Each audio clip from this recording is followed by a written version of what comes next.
राजधानी जयपुर, जहां पर बीजेपी की प्रेस कॉन्फ्रेंस हो रही है। भाजपा नेता अलका गुर्जर संबोधित करें, क्या कुछ करें सुन लेते हैं। लेकिन फिर भी इस सरकार के द्वारा इस तरह का कृत्य करके ये दर्शाया जाता है कि सरकार किस तरह के काम कर रही है। तो आज राजस्थान की जो माताओं बहनों की स्थिति है, बहुत बार हम बता चुके हैं, आप चौथे स्तंभ ने बार बार इसको उठाया, जो प्रतापगढ़ में आदिवासी महिला के साथ निर्वस्त्र करके घुमाया गया, उसमें कार्रवाई के नाम पर 0। भट्टी कांड जो दिल्ली की नैना जो हुआ था कांड, उस तर्ज पर हुआ था, उसमें भी ना मुआवजा दिया गया सरकार की तरफ से, कार्रवाई के नाम पर बिग 0। करौली में घटना होती है, बच्ची के साथ रेप होती है, तेजाब डाला जाता है, कुएं में डाल दिया जाता है, कार्रवाई के नाम पर 0।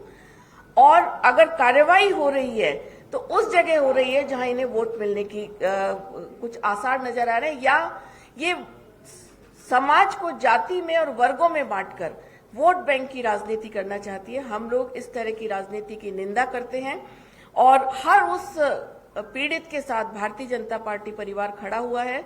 हम उसको निश्चित रूप से न्याय दिलाएंगे। आज इसी बात के लिए हम लोग आप लोगों के बीच में उपस्थित हुए हैं और आपसे मैं ये आग्रह करती हूं कि चौथा स्तंभ समाज को जागरूक करे कि राजस्थान की महिलाओं की, राजस्थान में सामाजिक विभेद की जो राजनीति चल रही है वो निश्चित रूप से समाप्त होनी चाहिए, क्योंकि राजस्थान वीर भूमि रहा है और वीर भूमि में इस तरह का कलंक लगाने का काम किया है तो गहलोत सरकार ने किया है। धन्यवाद जी।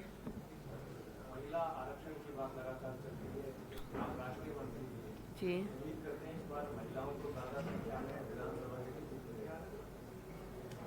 आप देखिए निश्चित रूप से मिलेंगे। और भारतीय जनता पार्टी पहली ऐसी पार्टी है जिसने संगठन में 30% रिजर्वेशन दे रखा है टिकटों में। निश्चित रूप से इस बिल को पूर्ण भावना के साथ हमारी सरकार लेकर आई है और इसका नाम जो आप देखेंगे, नारी शक्ति वंदन अधिनियम।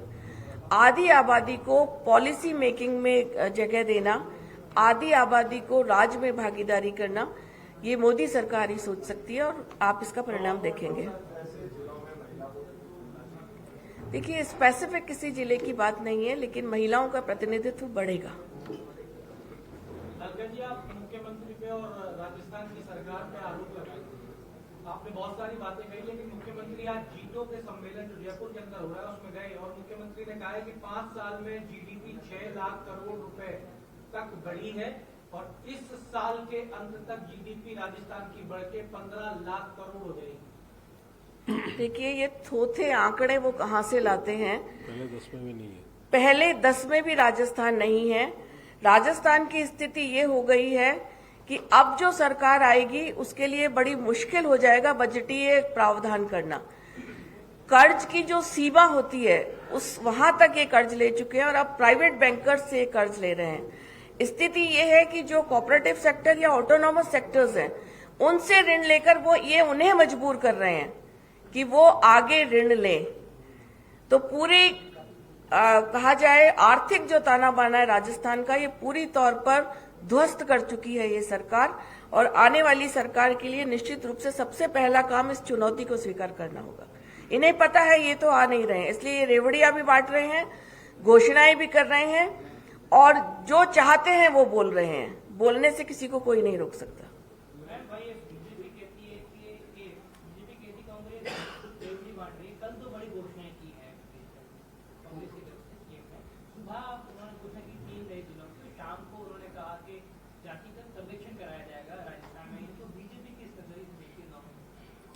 देखिए, उन्होंने बिना बजटी एलोकेशन, बिना किसी सोच समझ के बहुत सारी चीजें की हैं। अगर आप उनका अभी तक का देखें, 4.5 साल तक तो सोए रहे, कुर्सी कुर्सी खेलते रहे। पिछले 6 महीनों में जैसा कि वो कहते हैं कि आप मांगते मांगते थक जाओगे, मैं देते देते नहीं थकूंगा, क्योंकि उन्हें पता है उन्हें वापस आना नहीं है। तो इस तरह की रेवड़ियां बांटने का एक नया ट्रेडिशन जो उन्होंने राजस्थान में चालू किया है, वो राजस्थान के भविष्य के लिए और राजस्थान के युवाओं के लिए मुझे लगता है ठीक नहीं है। और जो आप जनगणना की बात कर रहे हैं वो एक ऐसा इश्यू है जो केंद्र सरकार आपको पहले भी कह चुकी है और जब समय आएगा तब ये भी किया जाएगा। जिलों का तो अभी तो 2-3 दिन शायद आचार संहिता में बाकी है। वो और भी घोषणा कर सकते हैं कि उन्हें पता है उन्हें कुछ करना नहीं है। बजटीय एलोकेशन वो कुछ करेंगे नहीं। घोषणा वीर वो बन चुके हैं। घोषणाएं वो किसी भी चीज की कर सकते हैं, लेकिन जब इम्प्लीमेंटेशन जब तक किसी चीज का नहीं हो तब तक उसकी कोई सैंक्टिटी नहीं रहती है। शासन ने ये कहा कि प्रधानमंत्री जी आचार संहिता से 11 घंटे पहले घोषणा कर सकते, तो हम क्यों नहीं कर सकते?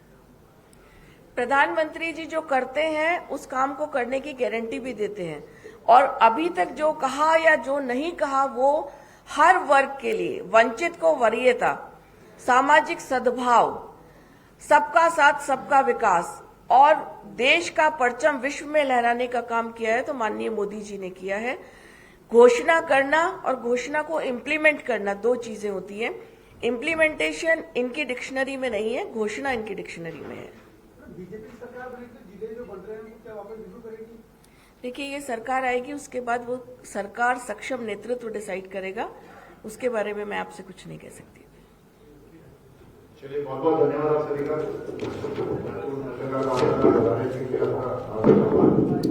भारतीय जनता पार्टी की तरफ से प्रेस कॉन्फ्रेंस की गई और राज्य सरकार पर आरोप लगाए गए। अलका गुर्जर ने कहा कि ये इसलिए घोषणाएं कर रहे हैं कि इन्हें पता है कि ये वापस नहीं आने वाले। घोषणा करना अलग बात है और उन्हें धरातल पर इंप्लीमेंट करना अलग बात है।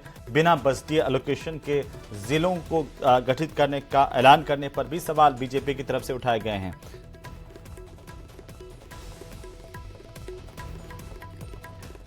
तो चलिए आगे बढ़ेंगे और इसी बीच